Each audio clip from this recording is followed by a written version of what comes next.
Last week I began the journey of holding my breath longer. Last week was great. I had a blast. I improved quite a lot, but without talking too much about that, let's just see how I did in this week. Hiya! So just completed day 8, and honestly, I'm shook. Like, I don't understand what just happened. So I'm doing Nielsen's CO2 tables, and I'm basically supposed to do his table 4 times in a row, which at first I was like, oh my god, because I did this last week. I did it on like the last day, and it's 130 holds with my breathing time decreasing. And it was really hard. Like, when it got to like the last one where I only have 15 seconds to breathe, I thought I was gonna die. Doing that 4 times in a row was kind of scary. So I completed 1, and then I was like, we have to do this whole thing again 4 times. And so after the first one, I was like, okay, you know what? Let me try a second one. If I get just halfway through, I'll only do halfway and that's it. I'll do 1.5 and whatever. Maybe I'll do another one tonight before going to bed. But I did that second one, and somewhere halfway, I did something that made it easier. And that was mainly swallowing. And what I mean by that is kind of like pretending you're drinking water and just making that sound with your throat. So I'm kind of like really weird. But I have no idea why. It helped, and I was able to do all 4 so comfortably, and I feel amazing. I feel really good, and whenever I felt like I was getting like that uncomfortable feeling, I would do that sound, and it just makes it so much easier. I don't know what it's doing. At one point I thought that maybe I'm like letting air out, so I even like plugged my nose with my fingers to make sure, and I made that sound. Nothing. I could still do it, and no air was coming out, and it was still working amazingly, and I was really happy because it helped me so much. And now I'm like really curious to see what, like, if I've even improved. Like, I know it's like the first day of this week, but I honestly feel like there was a wall, and I kind of smashed that wall and went through to the other side, and it's like paradise on the other side. That's what it feels like. Like, I'm ecstatic right now. And that was so easy. And you know, when like running, people talk about this in running, where you're running and you reach this point of exhaustion, and you want to quit and you're not gonna make it, but you push past that, and then it's like so easy after that. That's what this felt like. So I'm really happy.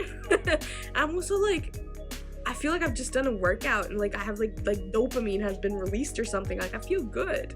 Anyways, this was day 8, so I'll see you guys tomorrow.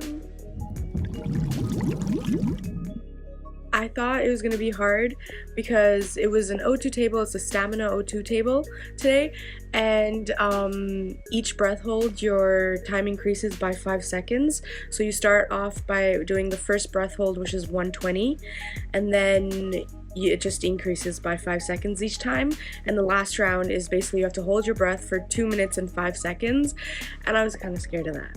That's off time.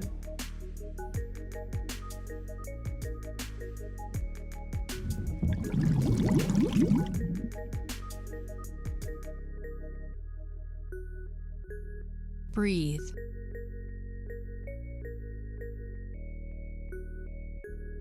Hey guys, just did day 10 training today, and yeah, it was hard today. The training itself wasn't hard. It's been easy ever since I got that throat thing figured out, but it's just a hard day. Like, I'm super tired.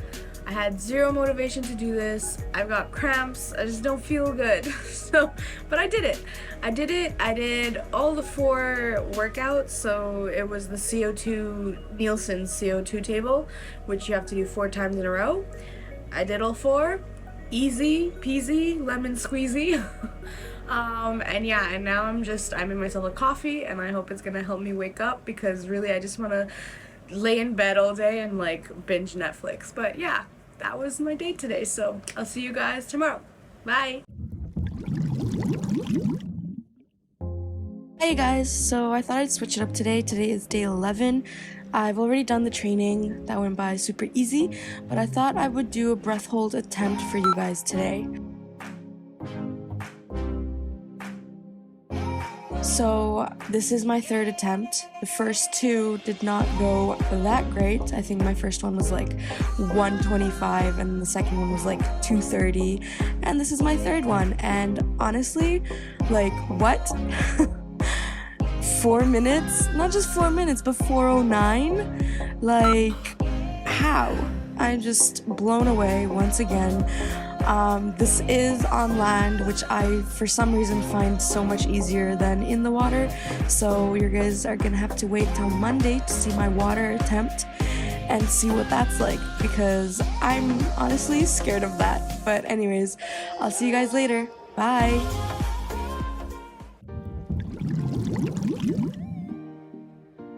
Guys, if you haven't watched the documentary The Deepest Breath on Netflix, I highly suggest you do so. It's just a great documentary, and it's one of those documentaries that you kind of just remember for a very, very long time, if not forever.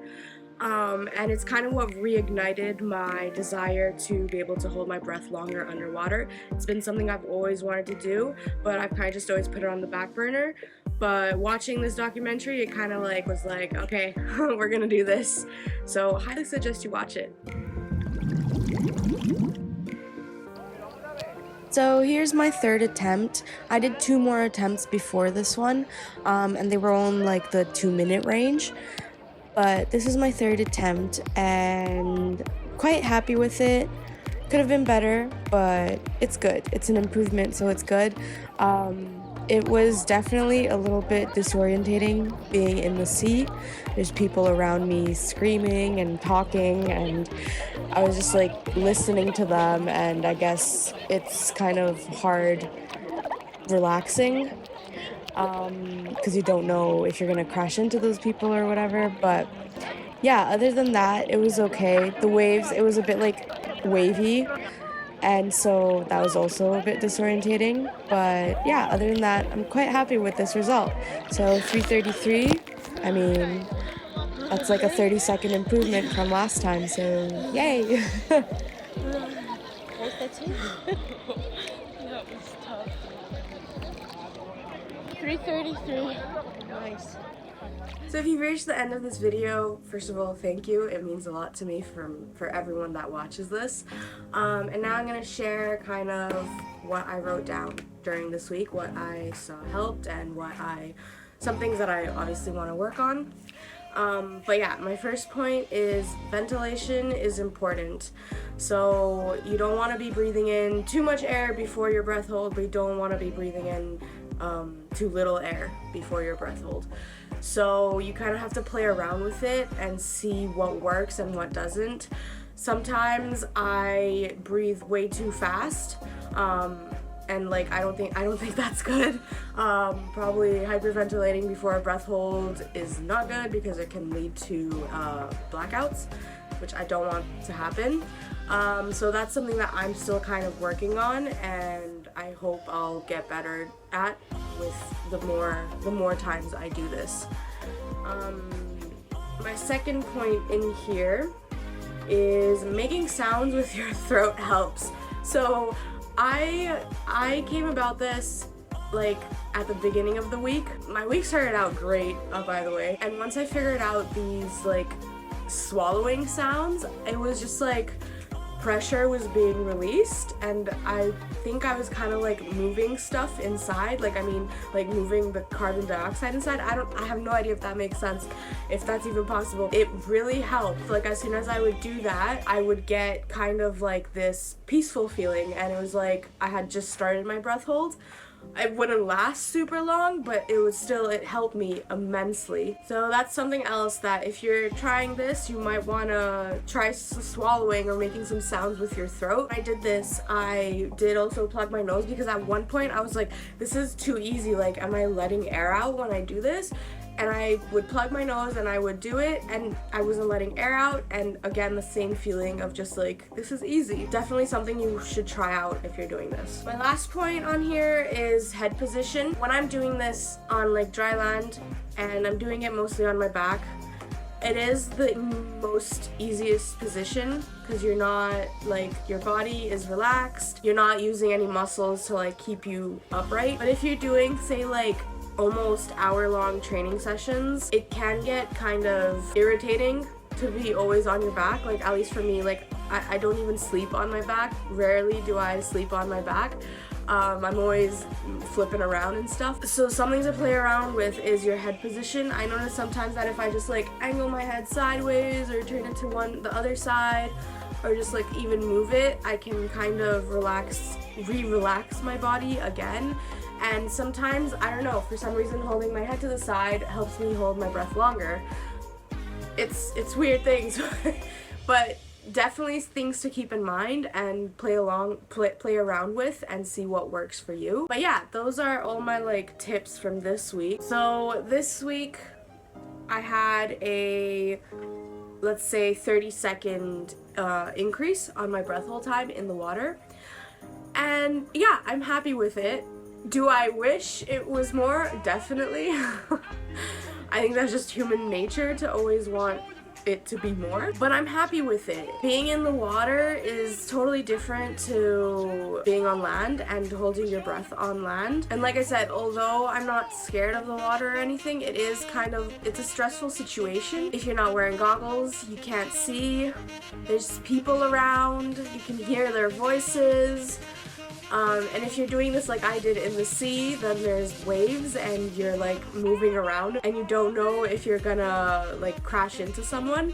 That's why it's important to have someone with you who'll stop that from happening. But yeah, at one point yesterday I felt like the waves were just, when you have your eyes closed, the waves kind of make you feel like you're going around in circles and you're kind of getting dizzy, and yeah, it's just it's an added stress. But if you're, you know, in your house, lying on your floor or on your bed, you know where you are, you're not moving, so it's just much easier to maybe relax. So even though I was able to hold my breath on land for 4:09, I'm still happy with being able to hold my breath in the water for 3:33. I do hope at one point that I do get to the 4 minutes, and I think for my next week I'm going to have to do more attempts in the water.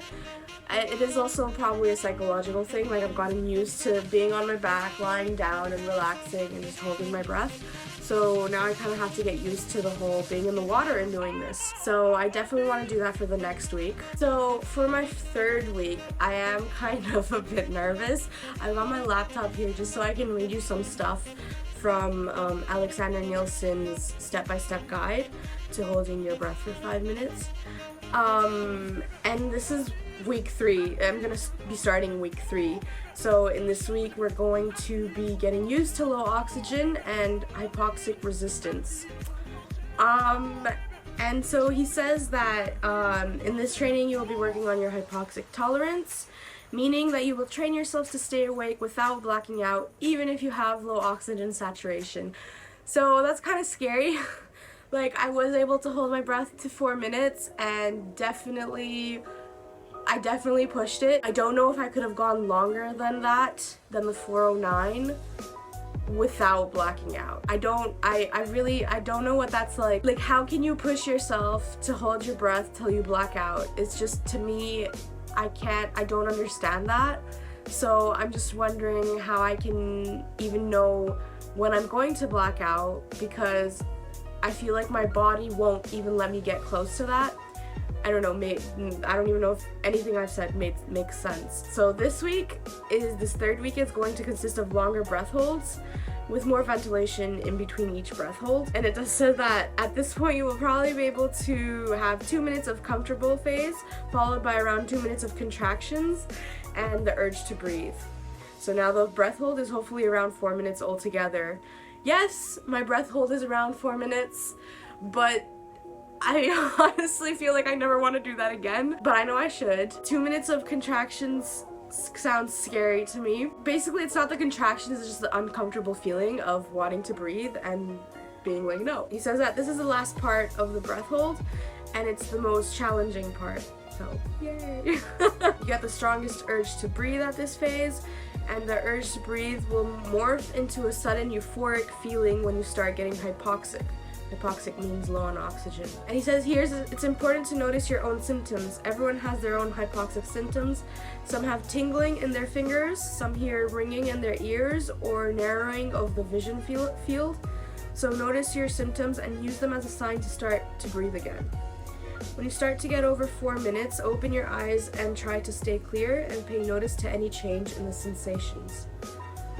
And I'm gonna put the training up for this week up on the screen so that you guys can see. The last round is 4 minutes. Definitely gonna be difficult. I know when I did my 409, my eyes were open. My eyes were open at like 3:30, I think. I checked my watch at like 2:30, and then I was like, okay, I can keep going. And then at 3:30, I checked again, and I kept my eyes open because I really wanted to stop. I really wanted to breathe. But seeing that I was at 3:30, I was like, okay, let's just hold on a bit longer. But definitely my field of vision, it wasn't getting narrower, but it was getting really bright. I felt like it was like white lights, or I don't know. It wasn't like I was gonna black out right away, but it was definitely, my vision was weird. My sound, like, I couldn't hear anymore. Like my ears had like, it felt like they had plugged. I don't think I got any tingling in any body part, but I did feel like I could not relax anymore. I was kind of bouncing around and moving my body and my legs especially. I remember when I took the first breath at 409, that's when like kind of like my hearing plugged even further. And I was like, okay, I need to like breathe now. Yeah, I guess that would be hypoxic. Like from what Alexander Nielsen is saying. I wasn't euphoric, that's for sure. I really wanted to breathe. I can't remember the contractions, probably were there. I was moving around too much to even take notice of them.